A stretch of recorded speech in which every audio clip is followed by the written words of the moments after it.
20:12 की महावाक्य है। बाबा रोज सेवा के लिए हमें उमंग उत्साह दिलाते हैं।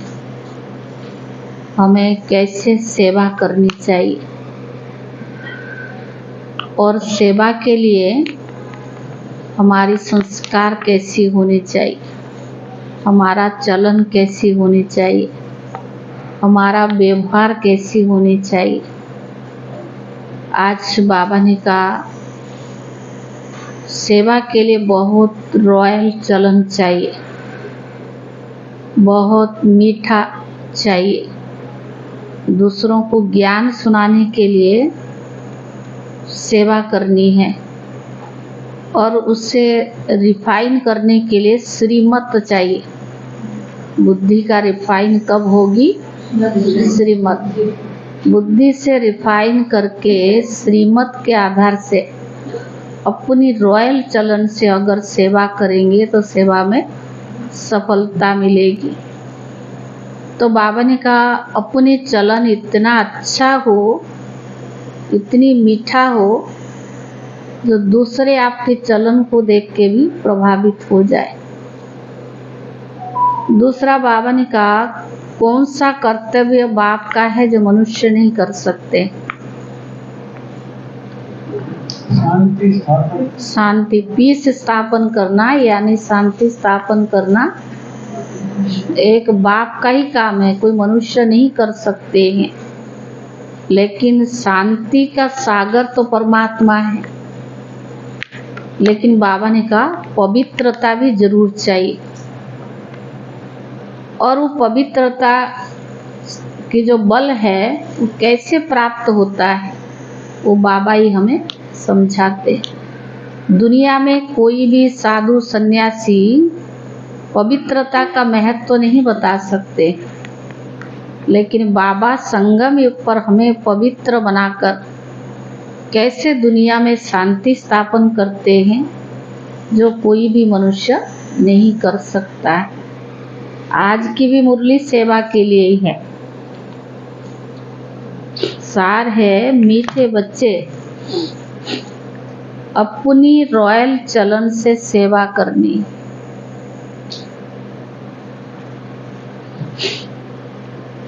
श्रीमत पर अपनी बुद्धि को रिफाइन बनाना है।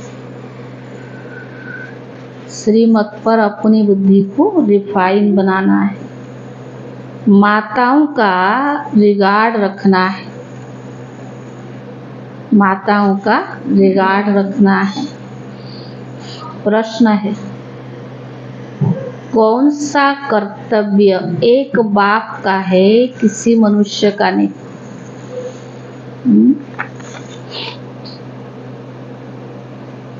कौन सा कर्तव्य बाप का है, किसी मनुष्य का नहीं? उत्तर है सारे विश्व में पीस स्थापन करना, यह कर्तव्य बाप का है। मनुष्य भले कितने भी कॉन्फ्रेंस आदि करते रहे, पीस हो ही नहीं सकती। मनुष्य भले कितने भी कॉन्फ्रेंस आदि करते रहे पर पीस हो ही नहीं सकती। शांति का सागर बाप जो बच्चों से पवित्रता की प्रतिज्ञा कराते हैं तब पीस स्थापन होती है।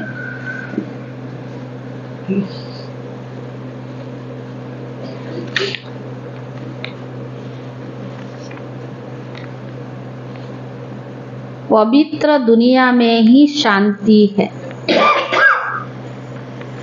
पवित्र दुनिया में ही शांति।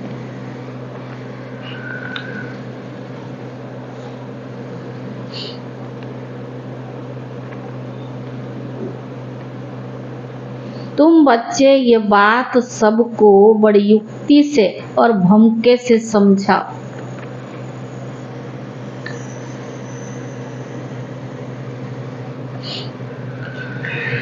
तब बाप का नाम वाला।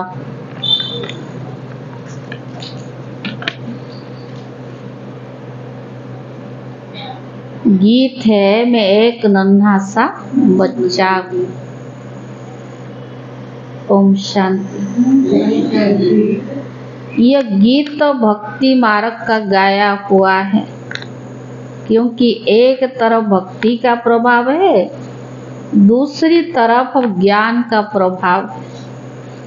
भक्ति और ज्ञान में रात दिन का फर्क है। कौन सा फर्क है? ये बहुत सहज है।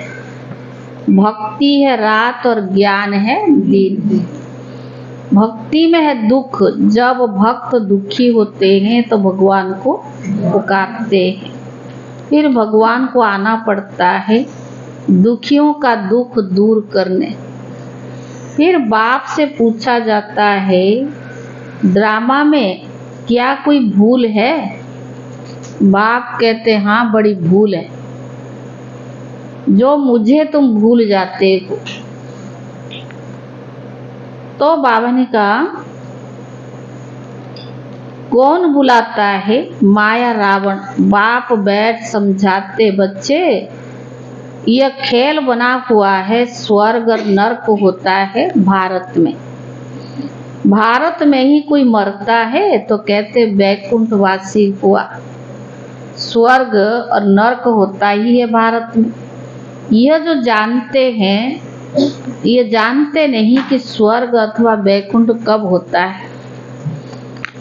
जब स्वर्ग होता है तो जरूर पुनर्जन्म भी स्वर्ग में ही लेंगे। अभी तो है ही नरक, तो पुनर्जन्म जरूर नरक में ही लेंगे। जब तक स्वर्ग की स्थापना हो मनुष्य बातें नहीं जानते हैं। एक है ईश्वरीय अथवा राम संप्रदाय, दूसरा है रावण संप्रदाय। सतयुग त्रेता में है राम संप्रदाय, उनको दुख है नहीं। अशोक वाटिका में तो रहते हैं, फिर आधा कल्प के बाद रावण राज्य शुरू होता है। अब बाप फिर से आदि सनातन देवी देवता धर्म स्थापन करते हैं। यह भी बाबा ने कहा सबसे सर्वोत्तम धर्म है। धर्म तो सब है ना। धर्मों की कॉन्फ्रेंस होती है, भारत में अनेक धर्म वाले आते हैं, कॉन्फ्रेंस करते हैं। अब जो भारतवासी धर्म मानने वाले ही नहीं, वो कॉन्फ्रेंस भी क्या करेंगे? बाबा ने कहा वास्तव में भारत का प्राचीन धर्म है ही आदि सनातन देवी देवता धर्म।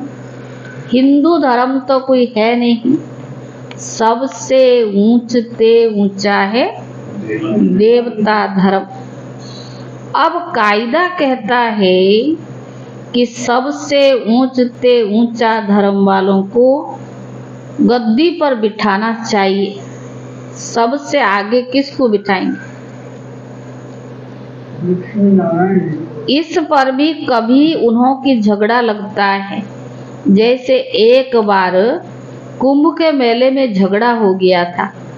वह कहते पहले हमारी सवारी चले, वह कहे पहले हमारी सवारी चले। लड़ पड़ते थे। तो अब इस कॉन्फ्रेंस में बच्चों को ये समझाना है कि ऊंचते ऊंचा धर्म कौन सा है। वह तो जानते नहीं। बाबा कहते आदि सनातन देवी देवता धर्म ऊंचते ऊंचा धर्म है, जब प्रायलुप्त हो गया है और अपने को हिंदू कहलाने लग पड़े हैं। अब चीन में रहने वाले अपने धर्म चीन तो नहीं कहेंगे। वो लोग तो जिसको नामी ग्रामी देखते उनको मुख्य करके बिठा देते हैं। कायदे अनुसार कॉन्फ्रेंस में बहुत आ नहीं सकते, सिर्फ रिलीजन को हेड को ही निमंत्रण दिया जाता है। कोई भी कॉन्फ्रेंस होता है तो किसको बुलाते? जो हेड है जैसे अभी आशा दीदी सुना रहे थे, जो राम मंदिर की उद्घाटन है ना, बहुत बड़ा अयोध्या में बनाया है। हाँ, 22 जनवरी को शायद, उसमें दीदी को बुलाया है। कहते 2 लोग आ सकते हैं, कहते एक ही आवे। और उन्होंने कहा कि हम 2 बहनें जाते जहाँ भी जाते। तो कह रहे 2 भले आओ, रहने के लिए आपको 2 का प्रबंध मिलेगा, लेकिन जो यहाँ भाषण होगी ना मंदिर के अंदर, एक ही आएगा, 2 नहीं आ सकते। सभी को एक एक को बुलाया होगा ना, सभी धर्म वालों। बहुतों से फिर बहुत भूल चाल हो जाता है। अब इन्हों को राय देने वाला तो कोई है नहीं। तुम ऊंचते ऊंचा देवी देवता धर्म वाले हो। अब देवता धर्म की स्थापना हो रही है। तुम ही बता सकते हो, भारत का जो मुख्य धर्म है वह जब सब धर्मों का माई बाप है, उनके हेड्स को इस कॉन्फ्रेंस में मुख्य बनाना चाहिए। गद्दी नशीन उनको करना चाहिए, बाकी तो सब नीचे, तो सब कॉन्फ्रेंस में बाकी तो सब है उनके नीचे। तो मुख्य बच्चे जो है उनकी बुद्धि चलनी चाहिए। रिलीजियस कॉन्फ्रेंस बहुत होती रहती है ना, तो साकार बाबा के समय की, तो बाबा ने कहा उनको क्या सुनाना है। जो बुद्धिमान बच्चे हैं उनकी बुद्धि चलनी चाहिए, जो मुख्य बच्चे। भगवान अर्जुन को बैठ समझाते। संजय तो ये है जगदीश भाई के लिए, अर्जुन तो है रथी, उनमें रथवान है बाप ब्रह्मा बाबा। वो समझते हैं रूप बदलकर श्री कृष्ण के तन में आकर ज्ञान दिया, परंतु ऐसे तो है नहीं। अब प्रजापिता भी है। त्रिमूर्ति के ऊपर बहुत अच्छी रीति समझाया जा सकता है। तो बाबा ने कहा त्रिमूर्ति के ऊपर शिव बाबा का चित्र जरूर चाहिए। यह है सूक्ष्म वतन की रचना। बच्चे समझते हैं यह विष्णु के पालन करता है, प्रजापिता ब्रह्मा है स्थापना करता, तो उनके भी चित्र चाहिए। पर यह बड़ी समझने की बातें हैं। बुद्धि में रहता है प्रजापिता ब्रह्मा जरूर है, विष्णु भी तो चाहिए। जिससे स्थापना कराएंगे उससे ही पालना भी तो कराएंगे। स्थापना कराते हैं ब्रह्मा से, ब्रह्मा के साथ सरस्वती आदि बहुत बच्चे हैं। वास्तव में यह है पति से पावन बन रही हैं। तो कॉन्फ्रेंस आदि सनातन देवी देवता धर्म की हेड्स जगदम्बा होनी चाहिए। कोई भी कॉन्फ्रेंस आदि होती है उसमें हेड कौन होना चाहिए? जगदम्बा। क्योंकि माताओं का बहुत मान है। जगदम्बा का मेला बड़ा भारी लगता है। वह है जगत पिता की बेटी। अब आदि सनातन देवी देवता धर्मों की स्थापना हो रही है। गीता एपिसोड हो ही रहा है। यह वही महाभारत लड़ाई सामने खड़ी है। बाप भी कहते हैं मैं कलप के संगम योग पर आता हूँ, भ्रष्टाचारी दुनिया को श्रेष्ठाचारी बनाने। जगत अम्बा गॉडेस ऑफ नॉलेज गाई हुई है। उनके साथ ज्ञान गंगाएं भी है। उनसे पूछ सकते हैं कि उनको यह नॉलेज कहाँ से मिली हुई है। नॉलेजफुल गॉड फादर तो एक ही है, वो नॉलेज कैसे दे? जरूर उनके शरीर लेना पड़े। समझाओ ना, बाबा ने कहा कैसे कि ब्रह्मा के तन द्वारा शिव बाबा सारा ज्ञान सागर जो है पूरा ज्ञान का विस्तार कैसे करते। बाबा ने कैसे सुनाओ? जरूर उनको शरीर लेना पड़े। तो ब्रह्मा मुख कमल से सुनाते हैं। ये माताएं बैठ समझाएंगी। कॉन्फ्रेंस में उन्हों को ये मालूम होना चाहिए कि बड़ा धर्म कौन सा है। यह कोई समझते ही नहीं है ये आदि सनातन देवी देवता धर्म के हैं। बाबा कहते ये धर्म प्रायलुप्त हो जाता है।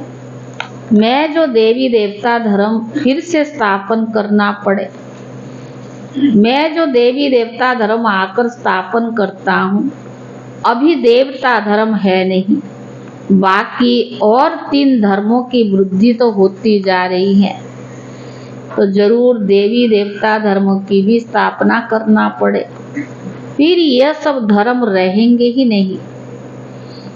बाप आते ही आदि सनातन देवी देवता धर्म की स्थापना करने।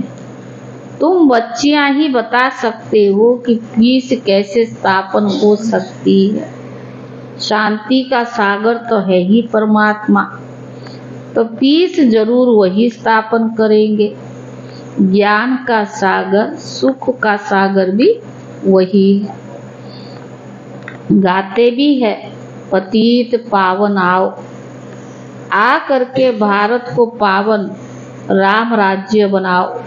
पीसफुल तो वही बनाएंगे, यह तो बाप का ही कर्तव्य है। तुम उनकी मत पर चलने से श्रेष्ठ पद पाते हो। बाबा कहते जो मेरे बनेंगे, राजयोग सीखेंगे और पवित्रता की प्रतिज्ञा करेंगे कि बाबा हम पवित्र बन 21 जन्मों का वर्षा लेंगे, वही मालिक बनेंगे, पति से पावन बनेंगे। पावन है लक्ष्मी नारायण सबसे ऊंच। फिर अभी पावन दुनिया स्थापन हो रही है। तुम पीस के लिए कॉन्फ्रेंस कर रही हो, परंतु मनुष्य थोड़ी पीस करेंगे। यह तो शांति का सागर बाप का ही काम है। कॉन्फ्रेंस में बड़े आदमी आते हैं, बहुत मेंबर्स होते हैं, उन्हों को राय देनी पड़े कि फादर सो सन, जैसे बाप ऐसे बच्चे। शिव बाबा के पौत्र ब्रह्मा के बच्चे गॉडेस ऑफ नॉलेज, उनको गॉड ने नॉलेज दी है। मनुष्यों को तो शास्त्र की नॉलेज और बाबा के बच्चों को तो बाप की नॉलेज है। शास्त्रों की नॉलेज पढ़ते ऐसे भमके से समझाओ तो बड़ा मजा है। नशे से भमके से समझाओ तो मजा हो। युक्ति जरूर रचनी पड़ती है। एक तरफ अनोखी कॉन्फ्रेंस हो और दूसरी तरफ तुम्हारे भी भमके से कॉन्फ्रेंस हो। चित्र क्लियर है। पहले जब तक जगदीश भाई रहे ना पांडव भवन में, हमेशा फरवरी मास में कॉन्फ्रेंस होती थी। बहुत अच्छा कॉन्फ्रेंस होती थी, जो भाई साहब उसको कोऑर्डिनेटर करते थे, पर उन ज्ञान का तो बहुत विस्तार करते थे जगदीश भाई। उस समय हर साल अलग अलग तरीके के लोगों को बुलाते थे, कभी विंग्स वालों को, कभी धर्म सम्मेलन वालों को। अभी तो होता ही नहीं ना पांडव भवन में। जब बड़ी दादी जगदीश भाई दादियाँ थे तब तो बाबा ने कहा चित्र भी क्लियर है। जिसने झट समझ जाएंगे, उनका ऑक्यूपेशन अलग है, उनका अलग है, ऐसे थोड़ी सब एक ही है। नहीं, सब धर्म वालों का पार्ट अलग अलग है। शांति के लिए मिल करके कार्य करते हैं। कहते हैं रिलीजन इज माइट, परंतु सबसे ताकत वाला कौन है? बाबा। वही आकर के पहला नंबर देवी देवता धर्म स्थापन करते हैं। यह तुम बच्चे ही जानते हो। दिन प्रतिदिन तुम बच्चों को पॉइंट्स मिलती रहती। बाबा रोज पॉइंट्स देते रहते हैं। समझाने की पावर भी है। योगी की पावर अच्छी होगी। बाबा कहते ज्ञानी तो आत्मा ही और योगी तो आत्मा ही मुझे प्रिय है। ज्ञानी तो आत्मा ही मुझे प्रिय, ऐसे नहीं कि योगी प्रिय नहीं है। जो ज्ञानी होंगे वो योगी भी जरूर होंगे। तो बाबा ने कहा योग परमात्मा के साथ रखते हैं, क्योंकि योग के बिगड़ तो धारणा भी नहीं होगी। जिनका योग नहीं उनका धारणा भी नहीं है, क्योंकि देह अभिमान बहुत है। योग के आधार से ही देह अभिमान कम होता है, अगर योग नहीं तो धारणाएं भी नहीं है। बाबा समझाते आसुरी बुद्धि को देवी बुद्धि बनाना है, पत्थर बुद्धि को पारस बुद्धि बनाने वाला बाप ईश्वर है। रावण आकर के पत्थर बुद्धि बनाते हैं, उनका नाम है ये आसुरी संप्रदाय। देवताओं के आगे कहते हमारे में कोई गुण नहीं, हम कामी कपटी है। तुम बातें अच्छी रीति समझा सकते हो। तुम्हारी बाबा ने कहा मुरली चलाने का इतना हौसला चाहिए, बड़ी बड़ी सभाओं में ऐसी ऐसी बातें करनी पड़े। मम्मा है गॉडेज ऑफ नॉलेज। ब्रह्मा को गॉडेज ऑफ नॉलेज नहीं कहा जाता है। सरस्वती का नाम गाया हुआ है, जिनका जो नाम है वही तो रखते हैं ना। तो माताओं का नाम वाला करना है। हाँ, माताओं का नाम वाला करना है। कई गोपों को भी बहुत देह अभिमान है,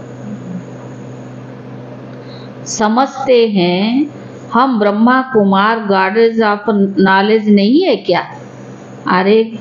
अरे खुद ब्रह्मा ही अपने को गॉडेज ऑफ नॉलेज नहीं कहते। माताओं का बहुत बहुत रिगार्ड रखना पड़े।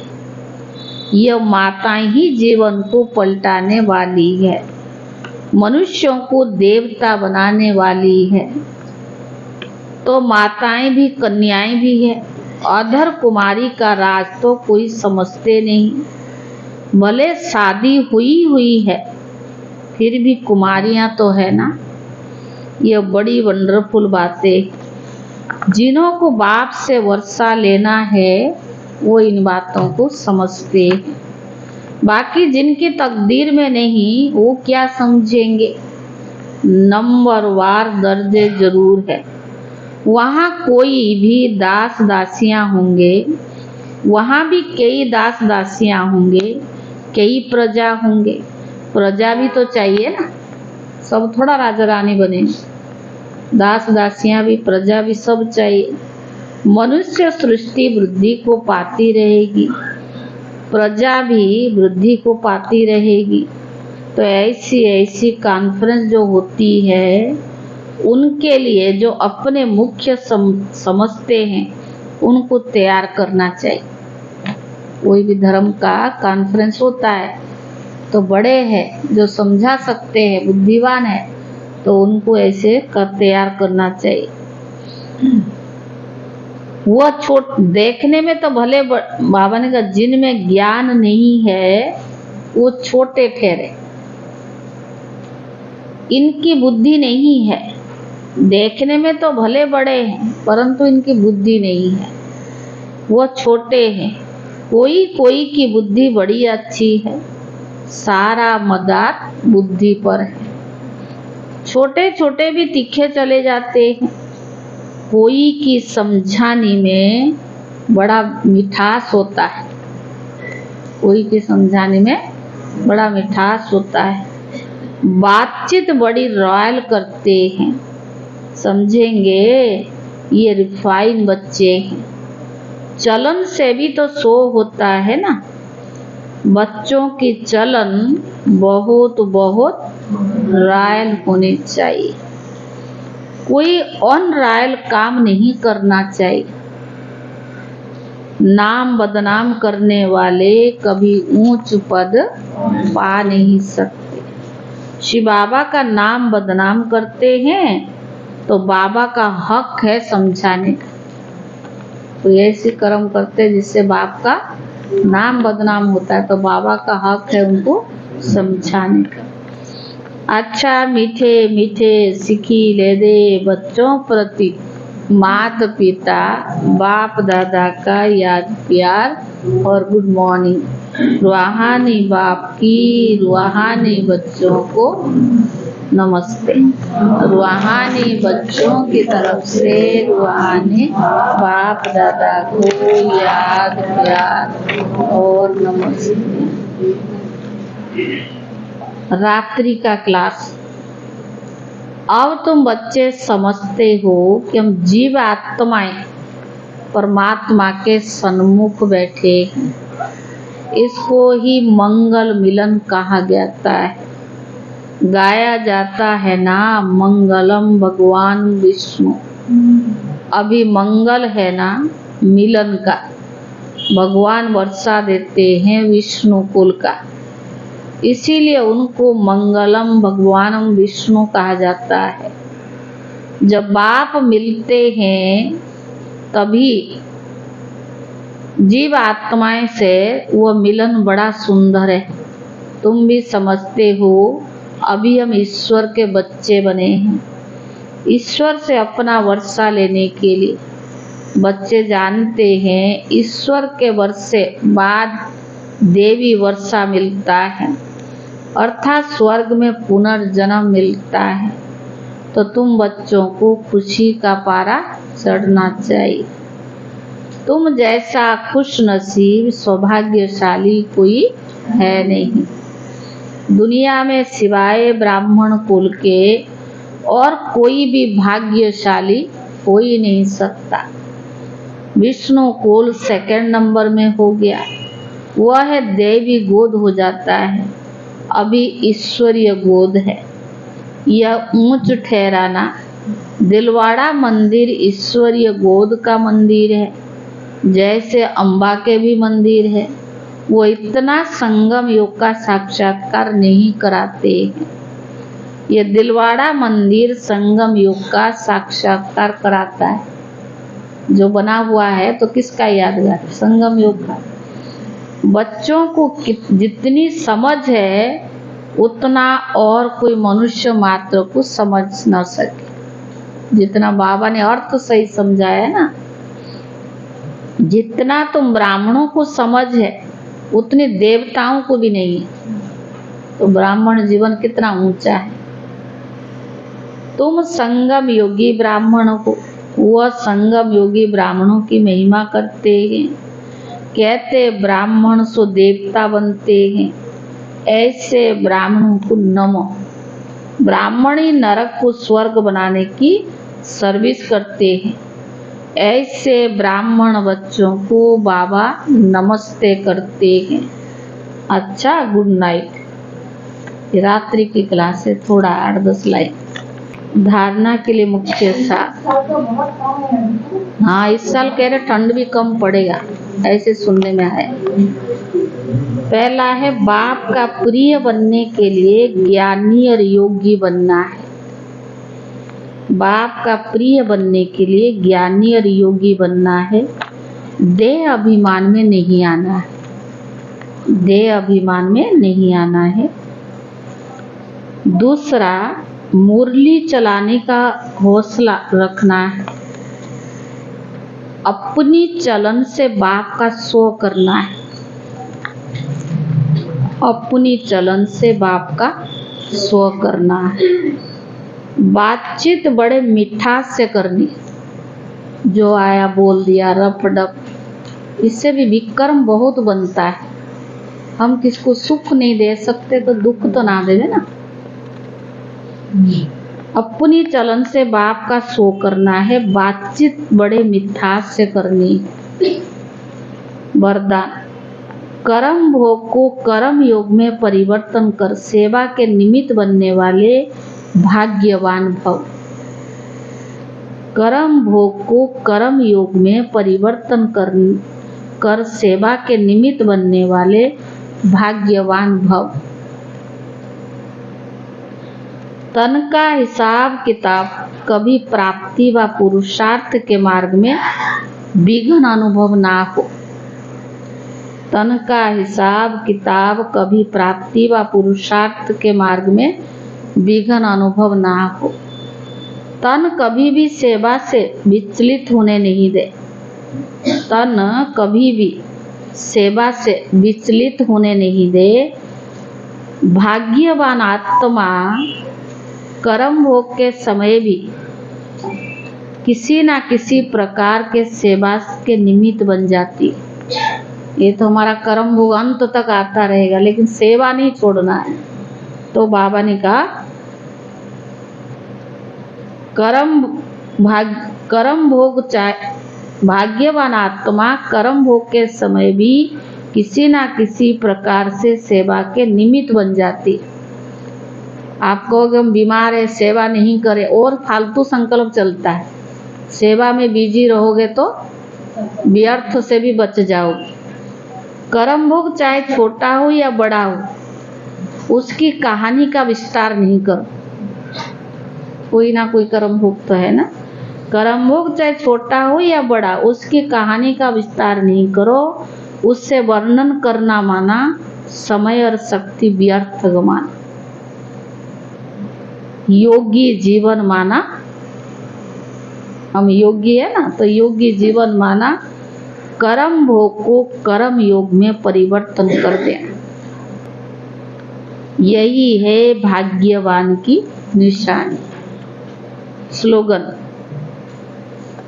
दृष्टि में रहम और शुभ भावना हो तो अभिमान व अपमान की दृष्टि समाप्त हो जाएगी।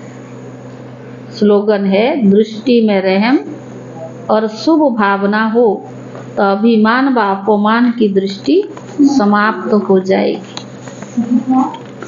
रहम और भावना, शुभ भावना हो तो अभिमान व अपमान की दृष्टि समाप्त हो जाएगी।